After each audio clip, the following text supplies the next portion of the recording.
கார்த்திக் ரேவதி சீரியலில் ஒரு குட்டி பிரமா வந்திருக்குது. என்ன நடக்க போகுதுன்னு பார்க்கலாம் வாங்க, வீடியோக்குள்ளே போகலாம். ரோஹிணி கர்வ கலைக்கிறேன்னு சொல்லிட்டு ஹாஸ்பிட்டல் போயிருக்காங்க. அங்கே எல்லாரும் பதறி அடிச்சுட்டு ஓடி போய் ரோஹிணி செய்கிற காரியம் தப்பு, அவள் எனக்காகத்தான் இப்படி ஒரு காரியத்தில் இறங்கியிருக்கா, தயவுசெய்து அவளுக்கு அபார்ஷன் பண்ணிடாதீங்கன்னு சொல்லி சாமுண்டீஸ்வரி கெஞ்சுறாங்க.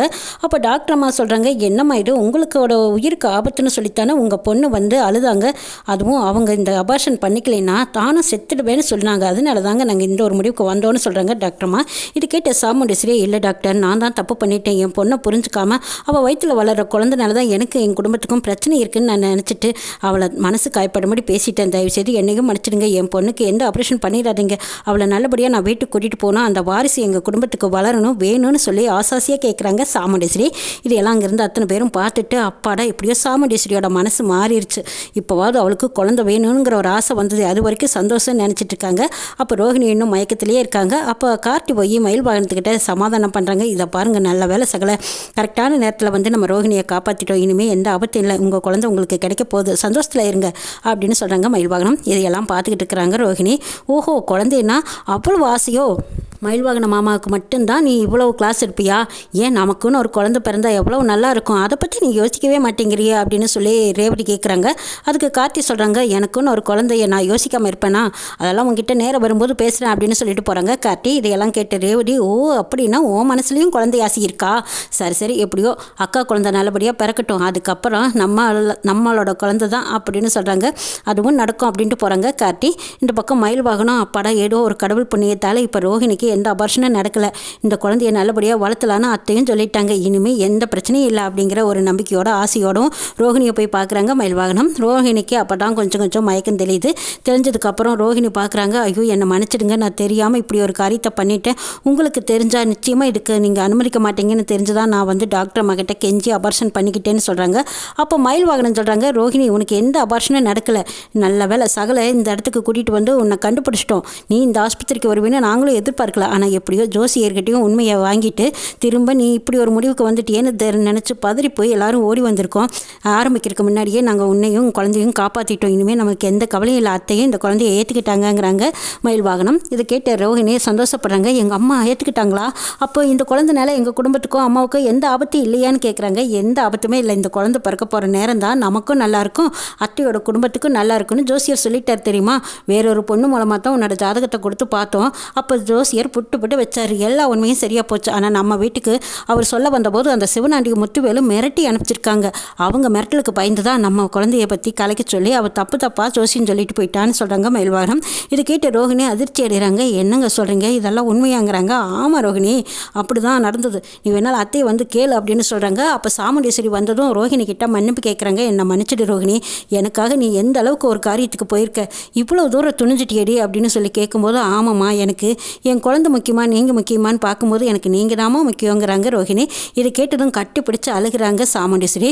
அடியே ரோஹிணி, நீ என் மேலே இந்த அளவுக்கு பாசம் வச்சிருக்கேன்னு எனக்கு தெரியாமல் போச்சு, ஆனால் இந்த அளவுக்கு பாசம் வச்சு நீ உன் குழந்தையவே கலைக்க நினச்சிட்டியடி, இது எவ்வளோ பெரிய தப்பு, நான் உன் மேலே எந்த அளவுக்கு பாசம் வச்சுருக்கேனோ அதே மாதிரி தானே நீயும் உன் குழந்தை மேலே பாசம் வச்சுருப்பேன், அடியே நீ எவ்வளோ பெரிய தப்பு பண்ணிட்டே தெரியுமா, சரி நல்ல வேலை கரெக்டான நேரத்தில் உன்னை வந்து காப்பாற்றிட்டோம், இந்த குழந்தை நம்ம வீட்டுக்கு வரிசா வரப்போகிற குழந்தை நம்ம குடும்பத்துக்கு வேணும் ரோஹிணி, ஏதோ கரெக்டான நேரத்தில் டாக்டர் அம்மாவை பார்த்து பேசி உனக்கு அபார்ஷன் நடக்கிறத தடுத்துட்டோம், சரி வா வீட்டுக்கு போகலாம் அப்படின்னு சொல்லி சாமுண்டீஸ்வரி ரோஹிணியை வீட்டுக்கு கூட்டிகிட்டு போகிறாங்க. வீட்டுக்கு போனதுக்கப்புறமா ரோஹிணியை பார்த்து கவனிச்சிக்கிட்டு இருக்காங்க. இதையெல்லாம் பார்த்துக்கிட்டு இருக்கிற சந்திராவுக்கு வயிறு எரிஞ்சு நிற்கிறாங்க. சே அக்கா கறி இந்த அளவுக்கு மாறுவான்னு நினச்சி பார்க்கலையே, ரோஹிணியோட குழந்தைய கலைச்சா இவ கண்ணீர் விட்டு கோந்திருப்பா, அந்த குழந்தைனால தான் இந்த குடும்பம் இப்படி கெட்டுதுன்னு சொல்லி ஏதாவது ஒரு சிக்கலை கொடுத்துக்கிட்டே இருக்கலாம் அப்படின்னு நினச்சிட்டு இருந்தா, இவ என்னடானா அந்த ரோஹிணியை திருப்பி கூட்டிகிட்டு வந்துட்டா, இந்த டிரைவர் பையன் இப்படி கொண்டு போய் ஜோசியக்காரர்கிட்ட மாட்டி விடுவான்னு யாருக்கும் தெரியாமல் போச்சு, இந்த ஜோசியக்காரனும் உண்மையை உடச்சிட்டான், பத்தாததுக்கு சிவனாண்டியும் முத்துவேலையும் காட்டி கொடுத்துட்டானே, இவனுங்கனால நம்ம இப்படி சிக்கலில் நிற்கிறோமேன்னு நினைக்கிறாங்க சந்திரா. அப்போ ராஜராஜன் வந்து, என்ன சந்திரா நீ போட்ட திட்டமெல்லாம் எதுவும் நடக்கலையேன்னு கவலைப்பட்டு இருக்கியா, அடுத்தது என்ன யோசிச்சு வச்சிருக்கேன்னு கேட்குறாங்க. இதை பாருங்க மாமா, இதுக்கு எனக்கு எந்த சம்மந்தம் இல்லை, அக்காவுக்கு ஆக்சிடென்ட் ஆயிடுச்சு, அதனால இந்த குழந்தை தானோன்னு காரணம் காட்டி தான் நான் சொன்னேனே தவிர இந்த குழந்தைய கலைக்க சொல்லி நான் ஒன்றும் அவசரப்படல, அதுவும் தவிர அவள் குழந்தைய கலைச்சா எனக்கு இதில் என்ன வரப்போகுது, அப்படியெல்லாம் என்னை தப்பாக நினைக்காதீங்கிறாங்க சந்திரா. ஆமாம்மா நீங்கள் ரொம்ப நல்லவங்கன்னு எங்களுக்கு தான் ஏற்கனவே தெரியுமேங்கிறாங்க மயில் வாகனம்.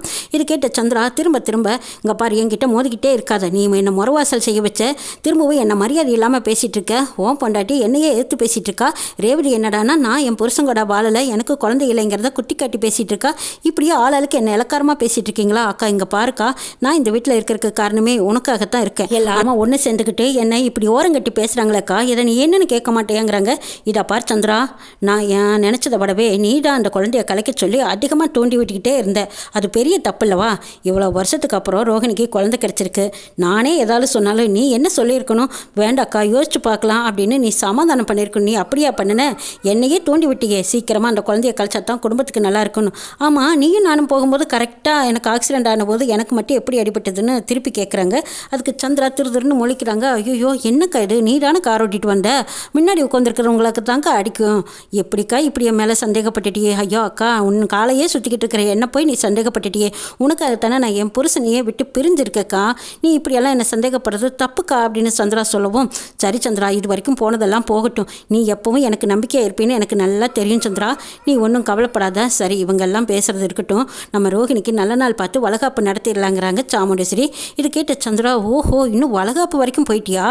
அப்போ நீ தொட்டில் போட்டு குழந்தைய தாளாட்டி சீராட்டி வளர்த்துறதுன்னு முடிவு பண்ணிட்டியா அப்படின்னு மனசுக்குள்ளே நினச்சி கருவிக்கிட்டு நிற்கிறாங்க சந்திரா.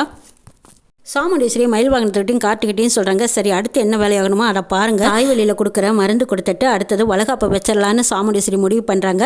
அதுக்கும் நல்ல நாள் ஜோசியரை பார்த்து குறிச்சிக்கலாம் அப்படின்னு சொல்லிட்டு வேறொரு ஜோசியரை பார்த்து நாளுங்கிழமையும் குறிச்சிக்கிட்டு வராங்க. இதையெல்லாம் பார்த்துட்டு இருந்த ரேவதி அப்போங்க ஆசாசியாக காட்டுக்கிட்ட வந்து கேட்குறாங்க. ஆமாம், எங்கள் அக்கா ரோஹிணிக்கு வளகாப்பு செய்ய அம்மா சம்மதிச்சிட்டாங்க. அடுத்தது நம்ம தானே, நம்ம எப்போ வளகாப்பு போட போகிறதுன்னு கேட்குறாங்க. ரேவதி, நீ கொஞ்சம் அமைதியாக இரு. எப்போ பார்த்தாலும் இதுதானா? நான் நினைக்கிறது நடக்கட்டும். 2 குடும்பத்தையும் ஒன்று சேர்த்து வைக்கலாம். அதுக்கப்புறமா நம்ம சந்தோஷமான வாழ்க்கையை தொடங்கலாங்கிறாங்க கார்த்தி. இதையெல்லாம் கேட்டுட்டு இருந்த ஜாக் வராரு. வந்ததும், என்ன ரேவதி, அந்த பையன்கிட்ட என்ன பேச்சு பேசிகிட்டு இருக்க? நீ என்கிட்ட பேசு. நம்மளோட வாழ்க்கையை சந்தோஷமாக தொடங்கலாம். அடுத்தது நம்ம கல்யாணம் தான். ரோஹிணியோட வளகாப்பு முடியட்டும், நம்ம 2 பேரும் கல்யாணம் பண்ணிக்கலாம். அதுக்குள்ளேயே இந்த டிரைவர் பையில நீ டைவர்ஸ் பண்ணிடு அப்படின்னு சொல்லிட்டு இருக்காங்க ஜாக்கு. அப்போ ரேவதி முறைக்கிறாங்க. என்ன ரேவதி முறைக்கிற? கூடிய சீக்கிரம் உனக்கு எனக்கு தான் கல்யாணம் நடக்க போகுது. அடுத்தது நமக்கு வளகாப்பு தான் அப்படின்னு சொல்லிட்டு போகிறாரு ஜாக்கு. இதையெல்லாம் கேட்ட கார்த்தி சிரிச்சுட்டு போகிறாங்க. இந்த பக்கம் ரேவதி, என்ன நீ சிரிக்கிறியா? அவன் பாட்டுக்கு பேசிட்டு போகிறான், உனக்கு சிரிப்பாக இருக்கான்னு கேட்குறாங்க. ஆமாம், இது உங்கள் அம்மா எடுத்த முடிவு தானே, சரியாக இருந்தால் பார்த்துக்கோ அப்படின்ட்டு போகிறாங்க. இதுக்கப்புறம் ரேவதிக்கு அந்த ஜாக் மேலே சரியான கோவம்.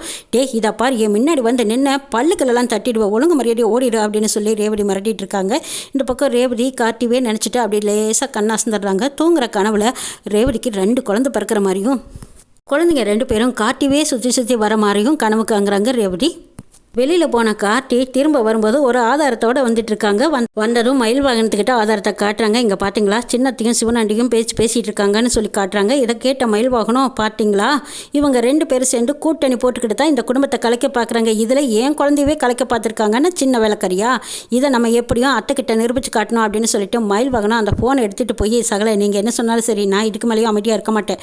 என் குடும்பத்திலேயே இவங்க கை வச்சுட்டாங்க, உங்கள் 2 பேர்த்தையும் பிரிக்க நினச்சாங்க, என் குழந்தைய கலைக்க நினச்சாங்க, சின்னத்தையோட முகத்தை நான் கிளிக்க போகிறேன் அப்படின்னு சொல்லிட்டு அந்த ஃபோனை வாங்கிட்டு போய் மயில் வாங்கினா சாமுண்டேஸ்வரிக்கிட்ட, இங்கே பார்த்தீங்களா உங்கள் தங்கச்சியோட யோகிடே அப்படின்னு சொல்லி காட்டுறாங்க. அப்போ சந்திராவும் சிவனாண்டியும் பேசிகிட்டு இருந்ததை அப்படியே வீடியோவை எடுத்துகிட்டு வந்து காட்டியிருக்காங்க. இதை பார்த்த சாமுண்டேஸ்வரி சந்திராவை கூப்பிட்டு மிரட்டுறது மட்டும் இல்லாமல் வீட்டை விட்டு வெளியே விரட்டுறாங்க. இன்னும் என்னால் நடக்க போதுங்கிறதையும் நாளை எபிசோடில் பார்க்கலாம்.